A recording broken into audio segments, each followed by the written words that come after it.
Hi hello everyone, welcome back to my channel. ಎಲ್ಲರೂ ಹೇಗಿದ್ದೀರಾ? ಎಲ್ಲರೂ ಚೆನ್ನಾಗಿದ್ದೀರಾ ಅಂತ ಅನ್ಕೋತೀನಿ. ನಾನು ಕೂಡ ತುಂಬ ಚೆನ್ನಾಗಿದ್ದೀನಿ. ಸೊ ಇದು ನಮ್ಮ ಬೇಬಿಯ ನಾಮಕರಣದ ವ್ಲಾಗ್. ಈ ವ್ಲಾಗಲ್ಲಿ ನನ್ನ ಬೇಬಿ ಫೇಸ್ ರಿವೀಲ್ ಕೂಡ ಆಗುತ್ತೆ. ಸೊ ತುಂಬಾ ಸಿಂಪಲ್ಲಾಗಿ ಮಾಡಿದ್ದಂಥ ಫಂಕ್ಷನ್ನು. ಆಲ್ಮೋಸ್ಟ್ ಇದು ಲಾಸ್ಟ್ ಮಿನಿಟ್ ಪ್ರಿಪ್ರೇಷನ್ಸ್ ಅಂತಲೇ ಹೇಳ್ಬೋದು.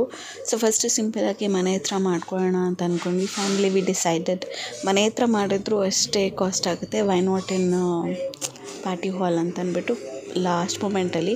But the date was Feb 16th. ಏನೋ ಸ್ಪೆಷಲ್ ಡೇ, ತುಂಬ ಚೆನ್ನಾಗಿರೋ ಡೇ. ಅವತ್ತು ಕೂಡ ಸಂಕಷ್ಟಹರ ಚತುರ್ಥಿ ಇತ್ತು ಅಂತ ಹೇಳಿಬಿಟ್ಟು ನಮಗೆ ಸಿಕ್ಕಲೇ ಇಲ್ಲ ಯಾವ ಪಾರ್ಟಿ ಹಾಲ್ಸು. ಫೈನಲಿ ಲಾಸ್ಟ್ ಮೂಮೆಂಟಲ್ಲಿ ನಮಗೊಂದು ಸಿಕ್ತು. ಬಟ್ ಆದರೆ ಎಲೆ ಊಟ ಹಾಕಿಸ್ಬೇಕು, ಈ ಟ್ರೆಡಿಷ್ನಲ್ ಈವೆಂಟ್ಸ್ಗೆಲ್ಲ. ಬಟ್ ಏನಾಯಿತು ಅಂದರೆ ನಾವು ಎಲೆ ಊಟ ಹಾಕ್ಸೋಕ್ಕಾಗಲೇ ಬುಫೆ ಸಿಕ್ತು. ಬಟ್ ಓಕೆ, ಇಟ್ಸ್ ಫೈನ್ ಅಂತ ಹೇಳಿ ಅದನ್ನೇ ಬುಕ್ ಮಾಡ್ಕೊಂಡ್ವಿ. ಸೊ ನಂದು 14th ಬರ್ಡೇ ವರ್ಷ 2025 ಸೊ ನಮ್ಮ ಬೇಬಿ ನಾಮಕರಣ ಟೈಮಲ್ಲಿ ಬಂತು, almost 2 days before. So 12 o'clock ನಾವು ಆ್ಯಕ್ಚುಲಿ ಅಡ್ವಾನ್ಸ್ ಮಾಡೋಕ್ಕಂತ ಹೋಗಿದ್ವಿ. ಸೊ ಅಲ್ಲಿನೇ ಕೇಕ್ ಕಟ್ಟಿಂಗ್ ಮಾಡಿ ಸೆಲೆಬ್ರೇಷನ್ ಮಾಡಿಬಿಟ್ಟು ಓಕೆ. ಮೀನ್ ವೈಲ್ ನನ್ನ ಕಸಿನ್ಸು ಎಲ್ಲ ಕೂಡ ಮನೆಗೆ ಬಂದಿದ್ದರು. ಫಸ್ಟ್ ಟೈಮ್ ಆಸೆ ಮಾತ್ರ ಸಿಂಪಲ್ಲಾಗಿ ನಡೀತು. ನನ್ನ ಬರ್ಡೇ ಸತಿ ಎಲ್ಲೂ ಹೋಗಲಿಲ್ಲ, ಬಿಕಾಸ್ ಪುಟಾಣಿ ಇರೋದ್ರಿಂದ. ನನ್ನ ತಮ್ಮ, ತಂಗಿ, ಅಕ್ಕ, ಬಾವ ಎಲ್ಲರೂ ಬಂದು ಕೇಕ್ ಕಟ್ ಮಾಡಿಸಿ ಹೋಗಿದ್ರು. ತುಂಬಾ ಖುಷಿ ಆಯಿತು. ಸಿಂಪಲ್ ಆಗೋದು ತುಂಬ ಚೆನ್ನಾಗಾಯಿತು ಅಂತಲೇ ಹೇಳ್ಬೋದು. ಸೊ ನೋಡಿ, ಎಲ್ಲರೂ ಕೂತ್ಕೊಂಡು ಮಾತಾಡ್ಕೊಂಡಿದ್ದೀವಿ. ಅವಳ ಮಧ್ಯೆ ಹಾಕ್ಕೊಂಡು ಆಲ್ಮೋಸ್ಟ್ ಅವಳ ಫೇಸ್ ಎಲ್ರಿಗೂ ಗೊತ್ತಾಗಿರುತ್ತೆ. ಶಾರ್ಟ್ಸ್ ನಾನು ಅಪ್ಲೋಡ್ ಮಾಡಿದ್ದೆ, ಸೊ ನೋಡಿಲ್ಲ ಅನ್ನೋರು ನೋಡಿ. ಸೊ ಎಲ್ರಿಗೂ ಅವಳ ಫೇಸೇ ಯಾವ ಥರ ಇದೆ. ಯೂಶ್ವಲಿ ಎಲ್ಲರೂ ಭಾಸ್ಕರ್ ಥರ ಅಂತ ಹೇಳ್ತಾರೆ. ನನಗೂ ಖುಷಿನೇ, ಬಿಕಾಸ್ ಹೆಣ್ಮಕ್ಳು ಅಪ್ಪನ ರೂಪ ಹೋಲಿದ್ರೆ ತುಂಬ ಅದೃಷ್ಟ ಅಂತ ಹೇಳ್ತಾರೆ. ಸೊ ನನಗೂ ಖುಷಿ ಇದೆ ಅವ್ರ ಅಪ್ಪನ ಥರ ಇರೋದು ಅವಳು. ಸೊ ಇದು ವ್ಲಾಗ್ ಎಲ್ಲ ನಾನು ಶೂಟ್ ಮಾಡಿ ಇಟ್ಕೊಂಡು ಇವಾಗ ಪೋಸ್ಟ್ ಮಾಡ್ತಾಯಿದ್ದೀನಿ. ಸೊ ಇದು ನಾಮಕರಣದ ದಿವಸದ ವ್ಲಾಗು. ಸೊ 16th ಇತ್ತು, 14th ನನ್ನ ಬರ್ಡೇ, ಮತ್ತು 10th ಆ್ಯನಿವರ್ಸರಿ ಇತ್ತು ಡ್ಯಾಡಿ ಅವ್ರದ್ದು ಕೂಡ 15th. ತುಂಬಾ ಲೇಟ್ ಆಗಿಬಿಟ್ಟಿತ್ತು, ಬಿಕಾಸ್ ಮಗು ಇಟ್ಕೊಂಡು ಗೊತ್ತಲ್ವ ಹೇಗಾಗುತ್ತೆ ಅಂತ. ನಾನು ಸಿಂಪಲಾಗಿ ಮನೇಲೇ ಮೇಕಪ್ನ ಮುಗಿಸ್ಕೊಂಬಿಟ್ಟೆ. ಹೇರ್ ಸ್ಟೈಲು ಅಷ್ಟೇ. ಕೂದಲು ನಾನು ಫಸ್ಟು ಬಿಡೋಣ ಅಂತ ಪ್ಲ್ಯಾನ್ ಮಾಡಿಕೊಂಡೆ. ಬಿಟ್ಟರೆ ಪಾಪು ಇಟ್ಕೊಳ್ಳೋಕ್ಕೆಲ್ಲ ಕಷ್ಟ ಆಗ್ಬೋದು, ಅವಳೆಲ್ಲ ಎಳಿತಾಳೆ ಅಂತ ಬಂದು ಲಾಸ್ಟ್ ಮೂಮೆಂಟಲ್ಲಿ ಹಾಕ್ಕೊಂಡೆ. Hair style was okay. Makeup ನಂದು ಆಕ್ಸಿಡೈಸ್ ಆಗೋಗಿತ್ತು, ಬಿಕಾಸ್ ತುಂಬ ಹೊತ್ತು ಹಾಕಿ ಮತ್ತು ಬಿಸಿಲಲ್ಲೆಲ್ಲ ತುಂಬ ಓಡಾಡಿಬಿಟ್ಟೆ. ನನ್ನ ಕಸಿನ್ ಹೇಳ್ತಿದ್ರು ಹಾಗೂ ಸ್ವಲ್ಪ ಆಕ್ಸಿಡೈಸ್ ಆಯಿತು ಈ ಸತಿ ಮೇಕಪ್ ಅಂತ. ಬಟ್ ಈ ಥರ ಕಾಣಿಸ್ತು. ನಾನು ಅಮ್ಮ ಇಬ್ಬರು ವೆನ್ಯೂಗೆ ರೀಚ್ ಅಂದರೆ ಎಲ್ಲರೂ ಬಂದ್ವಿ. ರೀಚ್ ಆಗಿಬಿಟ್ಟು ಫಸ್ಟ್ ಗೊತ್ತಲ್ವ, ನಾವು ರೆಡಿ ಆಗಿಬಿಟ್ವಿ. ನೀಟಾಗೆ ರೆಡಿ ಆಗಿಬಿಟ್ಟು ಫೋಟೋಸ್ಗೆ ವೀಡಿಯೋಸ್ಗೆಲ್ಲ ನಿಂತ್ಕೊಂಡ್ವಿ. ಸೊ ನಂದಿದು ಸಿಂಪಲ್ ಅಟೈರ್ ಆಗಿತ್ತು. ನಂದೇನು ಏನಂತಾರೆ ತುಂಬ ಹೆವಿ ಏನೂ ಇರಲಿಲ್ಲ. ನಾರ್ಮಲ್ ಒಂದು ಸ್ಯಾರಿ, ಒಂದು blouse was very simple, because ಹೇಳಿದ್ನಲ್ಲ ಇದು ಲಾಸ್ಟ್ ಮಿನಿಟ್ ಪ್ರಿಪ್ರೇಷನ್ ಅಂತ. ಅಲ್ಲಿವರೆಗೂ ಕನ್ಫ್ಯೂಷನ್ಸ್ ಎಲ್ಲ ಇತ್ತು, ಎಲ್ಲಿ ಮಾಡೋಣ ಏನು ಮಾಡೋಣ ಅಂತ ಅಂದ್ಬಿಟ್ಟು. ಸೊ ನೋಡಿದ್ರಲ್ಲ ನನ್ನ ಮಗಳು ಕೂಡ ಯಾರ ಥರ ಇದ್ದಾರೆ, ನಿಮ್ಗೆ ಯಾರ ಥರ ಅನಿಸುತ್ತೆ ಅಂತ ಕಮೆಂಟ್ ಹಾಕಿ. ಕಲರ್ ಮಾತ್ರ ನನ್ನ ಥರ ಭಾಸ್ಕರ್ ಥರ ಬರ್ತಾರನೂ ಇಲ್ಲ, ಅವ್ರ ಅಜ್ಜಿ ಥರ ಕಲರ್ ಬಂದಿದ್ದಾಳೆ ಅವಳು. ಆಮೇಲೆ ಸ್ವಲ್ಪ ಕಲರ್ ಇದ್ದಾಳೆ ವೆನ್ ಕಂಪೇರ್ ಟು ಅಸ್. ನಮ್ಮ ಸ್ಕಿನ್ ಟೋನ್ಗೆ ಸ್ವಲ್ಪ ಕಲರ್ ಇದ್ದಾಳೆ ಅಷ್ಟೇ ಅವಳು. ಸೊ ದೊಡ್ಡವ್ರು ಆಗ್ತಾ ಹೇಗಾಗ್ತಾರೆ ನೋಡಬೇಕು, ಹೇಳೋಕ್ಕಾಗಲ್ಲ. God's craze. ಅವಳು ಬೆಳ್ಳಿಗಿರಲಿ ಕಪ್ಪಗಿರಲಿ ಹೆಲ್ದಿ ಆಗಿದ್ರೆ ಅಷ್ಟೇ ಸಾಕು ನಮಗೆ. ಸೊ ನೋಡ್ತಿರ್ಬೋದು, ನಮ್ಮ ಕಡೆ 5th ಮಂತಿಗೆ ಬಿದ್ದಿದ ತಕ್ಷಣ ಮಾಡ್ತಾರೆ, ಕಂಪ್ಲೀಟ್ ಆಗೋ ತನಕ ಕಾಯಿಲೆ. ಇದು ಆಲ್ಮೋಸ್ಟ್ ಡಾಕ್ಟರ್ ಕೌಂಟ್ ಪ್ರಕಾರ she's 4 months 10 days 4 months 15 days ಅಂತ ಹೇಳ್ತಾರೆ. ಬಟ್ ನಾವು 5th ಮಂತಿಗೆ ಬಿದ್ದಿದ ತಕ್ಷಣ ವಿ ಕನ್ಸಿಡರ್ ಆಸ್ ನಾಮಕರಣ ಮಾಡ್ಬೋದು ಅಂತ. ಸೊ 5th ಮಂತೇ ಮಾಡಿ ಮುಗಿಸ್ತಾ ಇದ್ದೀವಿ. ನೋಡ್ತಿರ್ಬೋದು, ಇಲ್ಲಿ ಕಾಣಿಸ್ತಾಳೆ ನಮ್ಮ ಪುಟಾಣಿ. ಫಸ್ಟ್ ಆ್ಯಕ್ಚುಲಿ ಅವಳಿಗೆ ಸಿಂಪಲ್ ಡ್ರೆಸ್ ಹಾಕೋಣ, ಆಮೇಲೆ ನೆಕ್ಸ್ಟ್ ಅವಳಿಗೆ ಬೇರೆ ಡ್ರೆಸ್ ಹಾಕೋಣ ಅಂತ ಅಂದ್ಕೊಂಡೆ. ಲಾಸ್ಟಲ್ಲಿ ತೋರಿಸ್ತೀನಿ ನಾನು ಯಾವ ಡ್ರೆಸ್ ಒಳಗಂತ ಸ್ಟಿಚ್ ಮಾಡಿಸಿದ್ದೆ ಅಂತ. ಸೊ ಆಲ್ಮೋಸ್ಟ್ ನಮ್ಮದೆಲ್ಲ ಫೋಟೋಶೂಟೆಲ್ಲ ಮುಗಿತಾ ಬಂತು. ಸೊ ನಾವು ಪರ್ಪಲ್ ಥೀಮಲ್ಲಿ ತೊಗೊಂಡಿದ್ವಿ, ನಾನು ಭಾಸ್ಕರು ಮತ್ತು ಪಾಪುಗೂ ಸ್ವಲ್ಪ ಪರ್ಪಲ್ ಹಾಕೋಣ ಅಂತ. ಬಟ್ ಗೊತ್ತಲ್ವ, ಒಂದೇ ಕಲರ್ ಯಾವುದೂ ಸಿಗೋಲ್ಲ, ಸ್ವಲ್ಪ ಮಿಸ್ ಮ್ಯಾಚ್ ಆಯಿತು. But still at the end of the day ತುಂಬ ಚೆನ್ನಾಗಿ ಬಂತು ಔಟ್ಫಿಟ್ಸ್ ಎಲ್ಲ. ಸೊ ಡೆಕೋರೇಷನ್ಸು ಕೂಡ ಸಿಂಪಲ್ ಆಗಿತ್ತು. ಹಾಗೆ ತೊಟ್ಲು ಸಿಲ್ವರ್ ಕೈಂಡಲ್ಲಿ ಬರುತ್ತೆ ಅಲ್ವಾ ತೊಟ್ಲು, ಆ ಥರದ್ದು ಸುಮ್ಮನೆ ಡೆಕೋರೇಷನ್ ಮಾಡಿಬಿಟ್ಟು ಇಟ್ಟಿದ್ರು. ಸಿಂಪಲ್ ಆ್ಯಂಡ್ ಕ್ಯೂಟ್ ಆಗಿತ್ತು ಅಂತಲೇ ಹೇಳ್ಬೋದು. ಹಾಗೆ ಪುರೋಹಿತರು ಬಂದಿದ್ದರು, ಅವರು ಪೂಜೆ ಎಲ್ಲನೂ ಮಾಡಿಸಿದ್ರು. ಸಂಕಷ್ಟಹರ ಚತುರ್ಥಿ ಆಗಿತ್ತು, ಹೇಗೆ ಹೇಳಿದ್ನಲ್ಲ.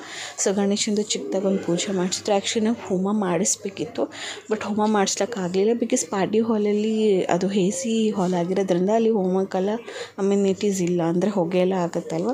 ಸೊ ಸ್ವಲ್ಪ ಅಲ್ಲಿ ಕಂಫರ್ಟಬಲ್ ಅನಿಸಲ್ಲ ಅಂತಂದ್ಬಿಟ್ಟು ಅವ್ರು ಪೂಜೆ ಮಾಡಿಸ್ಕೊಳ್ಳಿ, ಹೋಮ ಬೇಕಂದರೆ ನೀವು ಮನೇಲಿ ಯಾವಾಗಾದರೂ ಪ್ಲ್ಯಾನ್ ಮಾಡಿ ಅಂತ ಹೇಳಿದ್ರು. ಸೊ ದಟ್ ವಿ ಥಾಟ್ ಆಯಿತು, ಇವಾಗ ಪೂಜೆ ಮಾಡಿಸೋಣ, ನೆಕ್ಸ್ಟ್ ಮನೇಲೇ ಮಾಡಿಸೋಣ ಅಂತಂದ್ಬಿಟ್ಟು ಸಿಕ್ಕಾಪಟ್ಟೆ ಪೂಜೆಗಳು ಹರಕೆಗಳು ಎಲ್ಲ ಇದೆ. ಸೊ ಒಂದೊಂದೇ ತೀರಿಸ್ಕೊಳ್ತಾ ಬರಬೇಕು. ಸೊ ಅವಳು ಇಲ್ಲಿ ರೆಡಿ ಮಾಡ್ತಿದ್ರೆ ಎಲ್ಲನೂ ಹಾಕಿ.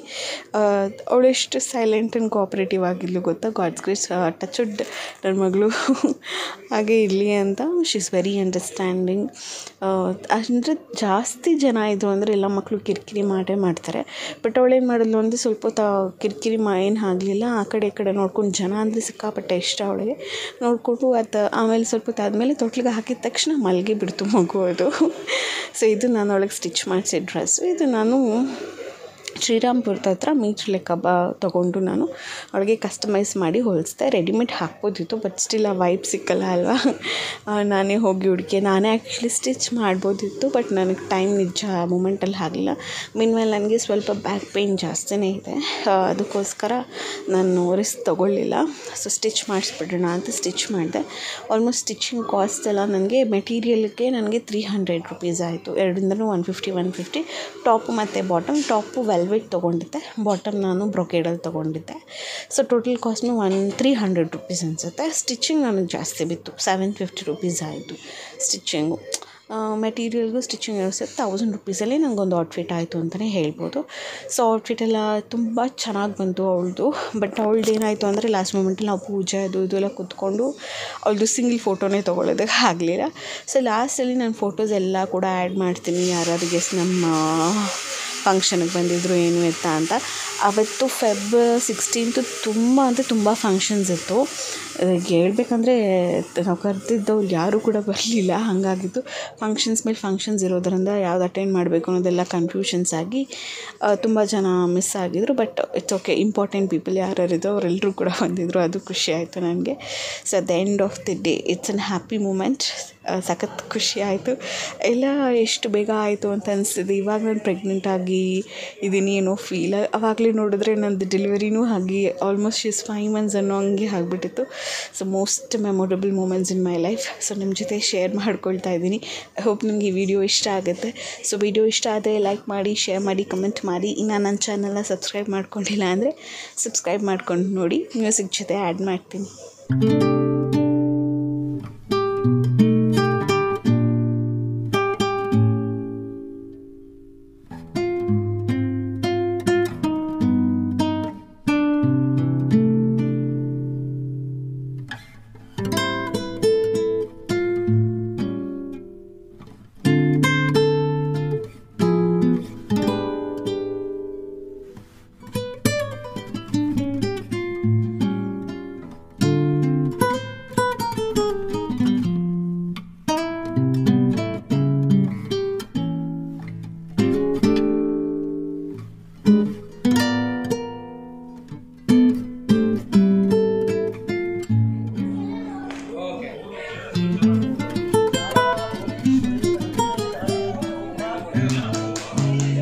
ಚಪ್ಪಾಳೆ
ತಲೆ ಆ ಕಡೆ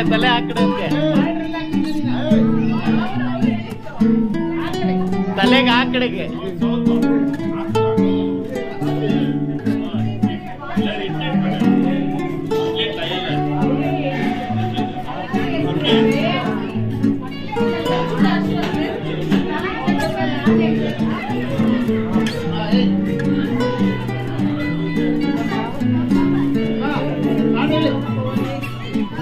ರೆಡಿ ಸೈಡು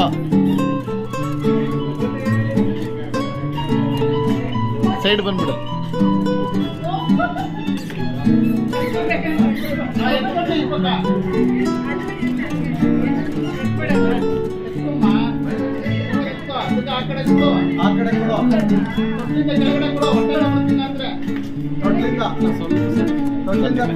ಸ್ವಲ್ಪ ಕ್ರಾಸ್ ಇಂದ ನೀವು ಆ ಕಡೆ ಹೋಗ್ಮಾ,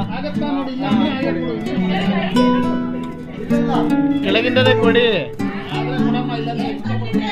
ಆಯ್ತಾಯ್ತು ಆಯ್ತಾಯ್ತು.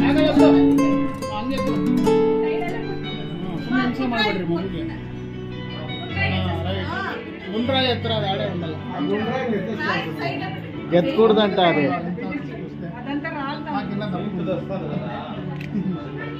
ರೈಟ್ ಓಯ್ ಮೂಡ್ತೀವ್ರಿ ఇంకా రెంಡ್ತೂರಿ ಹೊಟ್ಟೆ ನೋವು ಬರುತ್ತೆ ಏನಿಲ್ಲ ಹೊಸ ತಪ್ಪಿದೆ ಹೊಟ್ಟೆ ನೋವು ಬರುತ್ತೆ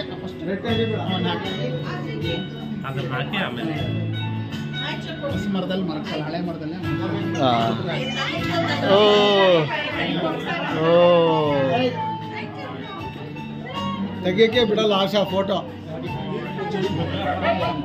ಅವ್ರು ಹೆಂಗ್ ತೆಗೀದು? ಫೋಟೋ ತೆಗಿಯಕ್ ಬಿಡಮ್ಮ.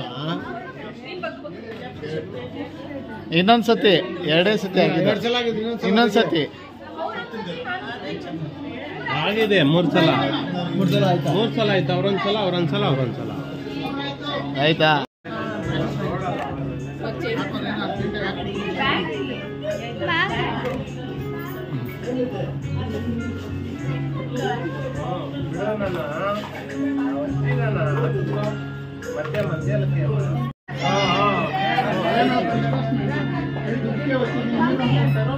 ಹಾ